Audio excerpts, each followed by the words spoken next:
আসসালামু আলাইকুম। প্রিয় দর্শক, সাবেক রাষ্ট্রপতি সদ্য সাবেক রাষ্ট্রপতি মোহাম্মদ শাহাবুদ্দিন তিনি আজকে বঙ্গভবন ছেড়ে চলে গেছেন। যেহেতু উনি সাবেক হয়েছেন, উনি আরও কয়েকদিন থাকতে পারতেন, কিন্তু গতকালকে পদত্যাগ করেছেন, আজকেই চলে গেছেন বঙ্গভবন ছেড়ে উনি গুলশানে নিজের যে ফ্ল্যাট আছে সেখানে উঠেছেন। এটা একটা খবর। পাশাপাশি আমরা গত দুদিন ধরে এই রাষ্ট্রপতির বিদায়ের পর কি হতে পারে, বিদায় কেন হলো, এগুলো তো আলোচনা হচ্ছিলই। বিদায়ের পর কি হতে পারে এটা নিয়ে নানাভাবে নানাজন আলোচনা করছেন।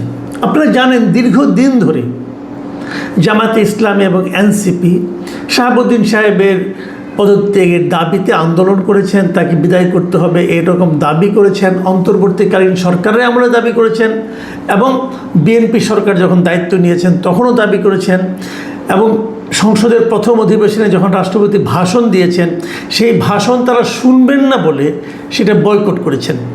তার মানে রাষ্ট্রপতিকে একটা মুহূর্ত সহ্য করার মতো ধৈর্য এবং মানসিকতা আমরা জামাতে ইসলাম এবং এনসিপির মধ্যে দেখিনি। সেক্ষেত্রে যখন নাকি রাষ্ট্রপতি বিদায় হয়ে গেলেন, পদত্যাগ করলেন, তখন তারা অবশ্যই উল্লসিত ছিলেন। এবং এনসিপির কোনো নেতাকে এমনও বলতে শুনলাম যে তারা বিএনপি সম্পর্কে বললেন যে বিএনপি সব কিছুই বোঝে, একটু পরে বোঝে, দেরিতে বোঝে। আবার কেউ কেউ বলতে শুরু করলেন যে বিএনপি পানি ঘোলা করে খেতে পছন্দ করে, কাজে একটু দেরিতে তাকে সরিয়ে দিল।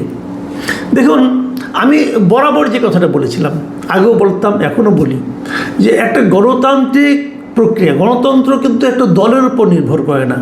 গণতন্ত্র একটা প্রতিষ্ঠান, একটা ইনস্টিটিউশন, একটা প্রাতিষ্ঠানিক চেহারা থাকে গণতন্ত্রের। নির্বাচিত যদি হন, যিনি রাষ্ট্রপতি নির্বাচিত হন, এই পদটা হলো নির্দলীয় পদ।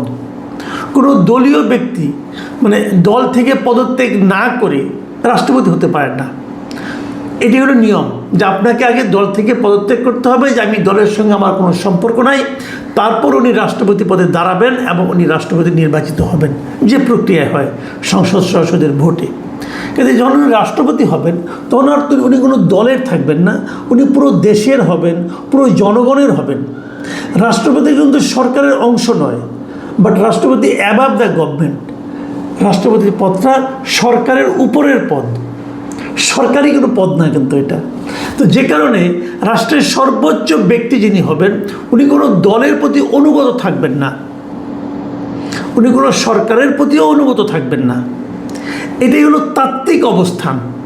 কাগজে কলমে এভাবে রাষ্ট্রপতির পদটাকে নির্ধারণ করা হয়।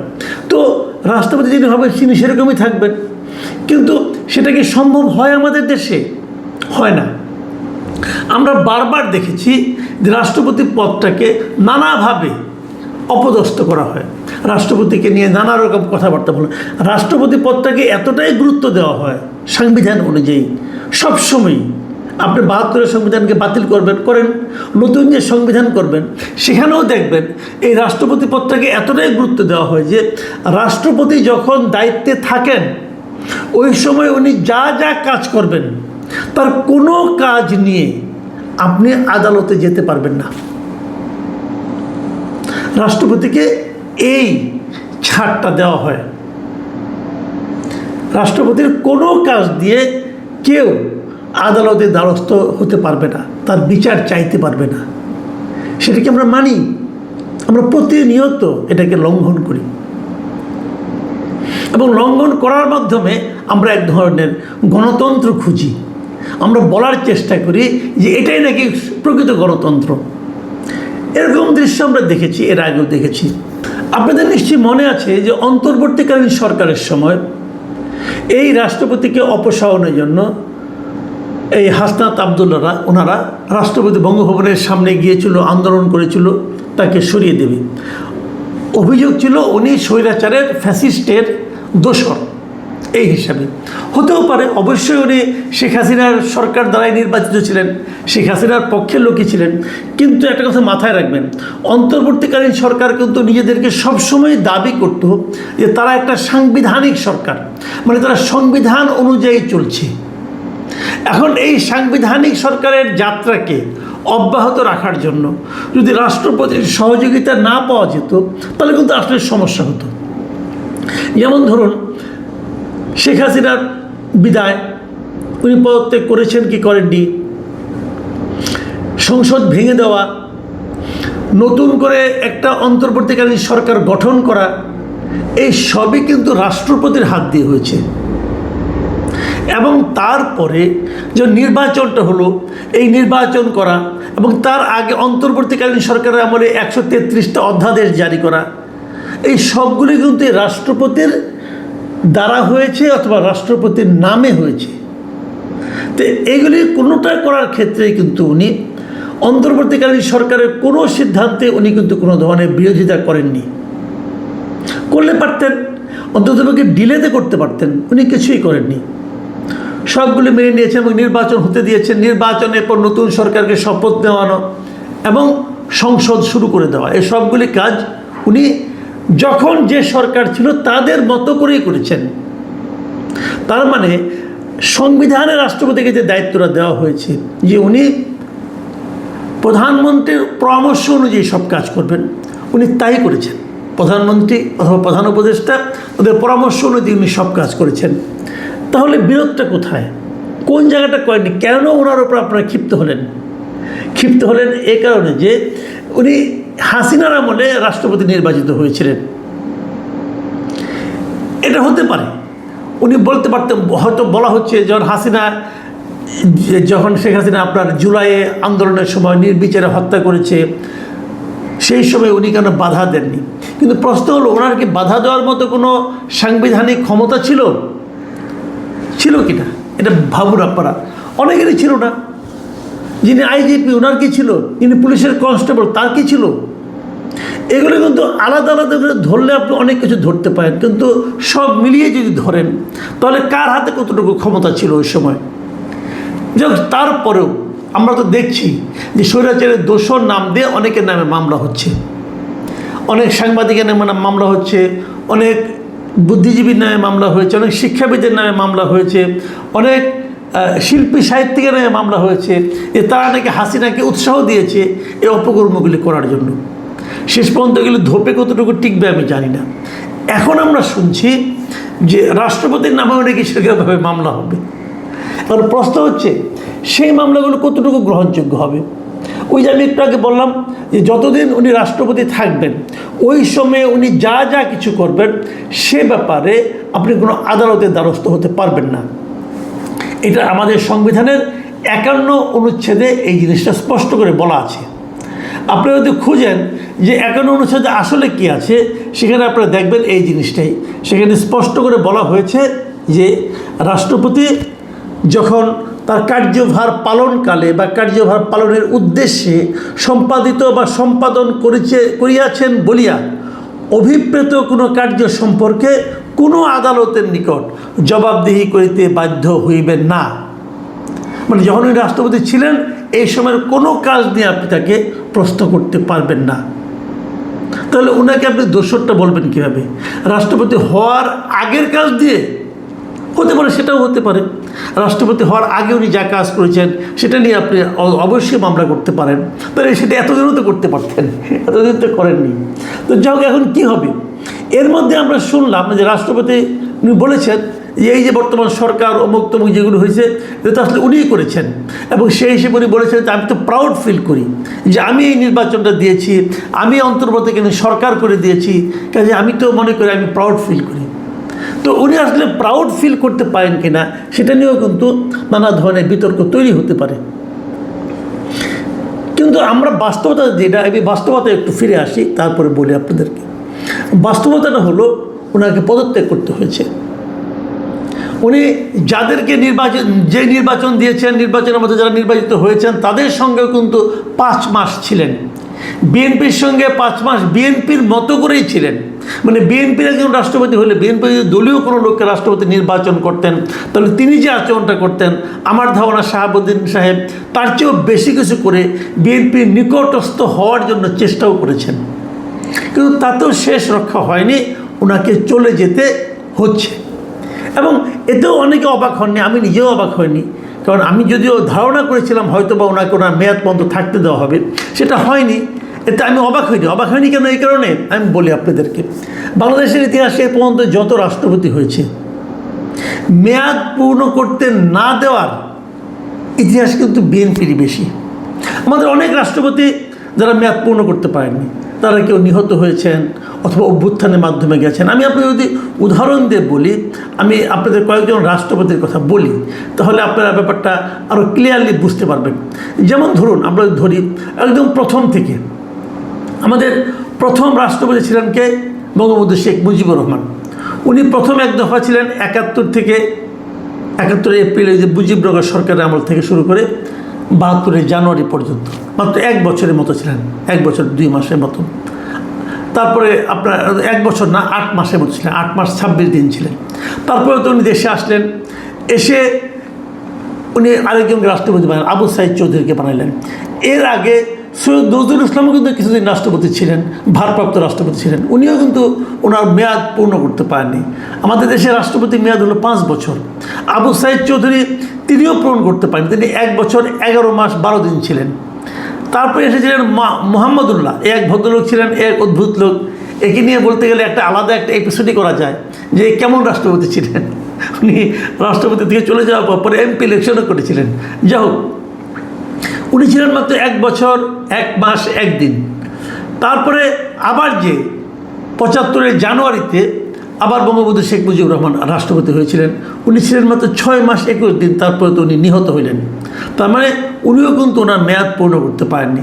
তারপরে রাষ্ট্রপতি হয়েছিলেন খন্দকার মোস্তাক আহমেদ, ওই 75-এ 15 আগস্ট থেকে শুরু করে উনি 6 নভেম্বর পর্যন্ত ছিলেন। তারপর তাকে পদচ্যুত করা হয়। খন্দকার মোস্তাক আহমেদ ছিলেন মাত্র 2 মাস 22 দিন।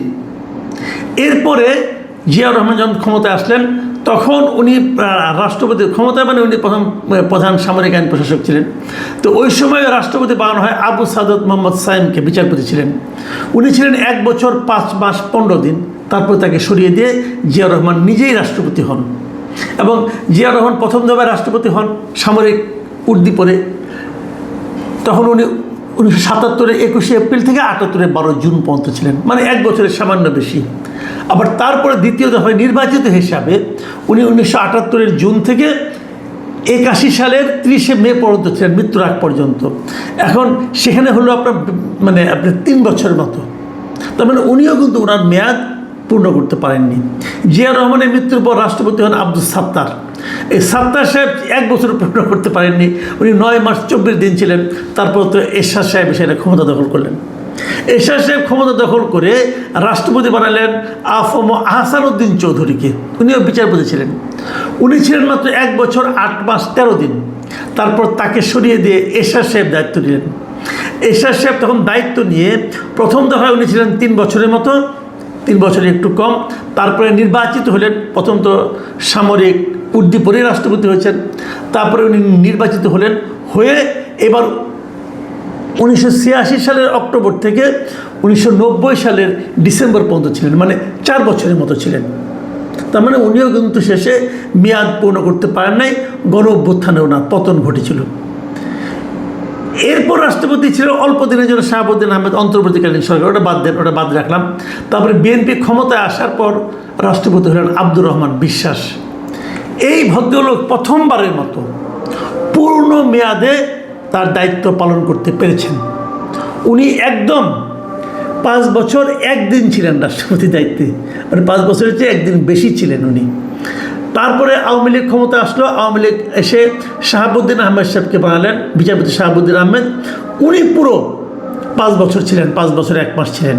বিচারপতি শাহাবুদ্দিন আহমেদ সাহেবের পরে বিএনপি যখন ক্ষমতায় এলেন 2001 সালে, তখন ওনারা রাষ্ট্রপতি বানালেন তাদের দলের একদম প্রতিষ্ঠাতা মহাসচিব যিনি ছিলেন ডক্টর AQM বদরুদ্দোজা চৌধুরীকে। উনি 2001 সালের 14 নভেম্বর দায়িত্ব নিলেন এবং ঠিক 7 মাস 7 দিনের মাথায় ওনাকে পদত্যাগ করতে হলো। এই প্রথম একজন সংসদীয় পদ্ধতিতে উনি পদত্যাগ করলেন, মানে উনি নিজে থেকে পদত্যাগ করলেন, কারণ ওনার দল ওনাকে তখন আর চাচ্ছিল না, ওনার দল ওনাকে বিশ্বাস করছিল না। চৌধুরী পদত্যাগ করার পর রাষ্ট্রপতি বানানো হলো ইয়াজউদ্দিন আহমেদ সাহেবকে। ইয়াজউদ্দিন আহমেদ সাহেব অমন হয় যে এই গণতান্ত্রিক প্রক্রিয়ার সবচেয়ে বেশি দিন রাষ্ট্রপতি ছিলেন। উনি রাষ্ট্রপতির দায়িত্ব পালন করেছেন 6 বছর 5 মাস 6 দিন। এতদিনের কারণে 5 বছর মেয়াদ শেষ হওয়ার পর তারপর অন্তর্বর্তীকালীন সরকার আসলো, এই যে সামরিক শাসন মানে সেনা সমর্থিত অন্তর্বর্তী সরকার, সে আমলে উনি ছিলেন। তারপরে আওয়ামী লীগ ক্ষমতায় আসলো, আওয়ামী লীগ ক্ষমতায় আসার পর তারও 2-3 মাস পরে উনি পদত্যাগ করলেন এবং তখন জিল্লুর রহমান রাষ্ট্রপতি হলেন। ইয়াজউদ্দিন আহমেদ বিএনপি সমর্থিত রাষ্ট্রপতি হয়েও কিন্তু বেশ ওনার মেয়াদ পূর্ণ হওয়ার পরেও বেশ কয়েকদিন ছিলেন আওয়ামী লীগের আমলে। এবং জিল্লুর রহমান সাহেব দায়িত্ব নিলেন 12 ফেব্রুয়ারি 2009 সাল। উনি ছিলেন 2013 সাল পর্যন্ত। তারপরে ওনার মৃত্যু হওয়ার পর তারপর ওনার পদ শেষ হয়। উনিও মেয়াদ শেষ করতে পারেন, তার আগে ওনার মৃত্যু হয়। ওনাকে বাতিল করা হয়নি অথবা অপসারণ করা হয়নি, উনি পদত্যাগ করেননি। তারপরে আসেন আব্দুল হামিদ, অ্যাডভোকেট আব্দুল হামিদ। উনি ছিলেন সবচেয়ে বেশি সময় 2 দফা উনি রাষ্ট্রপতি ছিলেন। 10 বছর 1 মাস 10 দিন ছিলেন উনি, মানে 10 বছর পার হওয়ার পরেও আরও 1 মাস 10 দিন ছিলেন। এবং তারপর মোহাম্মদ শাহাবুদ্দিন, যিনি সর্বশেষ রাষ্ট্রপতি ছিলেন, 2023-এর 24 এপ্রিল উনি ছিলেন এবং উনি বিদায় নিলেন মানে 2026-এর এই মাত্র 2 দিন আগে, 24শে জুলাই। দেখুন একটা জিনিস লক্ষণীয়, এবং উনি বিএনপি আমলেই কিন্তু পদত্যাগ করলেন ওনার মেয়াদ শেষ হওয়ার আগে। আমরা একটা জিনিস দেখলাম যে মানে গণতান্ত্রিক প্রক্রিয়ায় সংবিধান চলাকালীন 2 জন রাষ্ট্রপতিকে কিন্তু আগে পদত্যাগ করতে হয়েছে, এবং এই 2 জন হলেন মোহাম্মদ শাহাবুদ্দিন এবং বি চৌধুরী। এবং কাকতালীয়ভাবে বলেন অথবা আনফর্চুনেটলি বলেন, 2টো ঘটনাই ঘটেছে বিএনপি সরকারের আমলে। আর আমাদের অধিকাংশ রাষ্ট্রপতি মেয়াদ পূর্ণ হওয়ার আগেই হয় মারা গেছেন অথবা অপসারিত হয়েছেন। জিয়া সরকারের আমলে, জিয়ার আমলে একবার সাইম সাহেব, এবং এরশাদ আমলে একবার আহসানুদ্দিন সাহেব। তো সেইভাবে বিচার করলে যে রাষ্ট্রপতি বাংলাদেশে যারা হচ্ছেন এরপর যিনি আসবেন, তিনি হয়তো বিএনপি পার হয়েও পরবর্তী সরকারের আমলে আসবেন, কিছুদিন হয়তো থাকবেন, অথবা নতুন সরকার এসে অল্প দিনের মধ্যে তাকে বিদায় করে দেবেন। রাষ্ট্রপতি একটা গণতান্ত্রিক প্রতিষ্ঠান হলেও দেখা যাচ্ছে যে আমাদের গণতন্ত্র এতই শক্তিশালী যে আগে নির্বাচিত রাষ্ট্রপতিকে সহ্য করতে পারে না। প্রিয় দর্শক, এখন এ পর্যন্তই। আল্লাহ হাফিজ।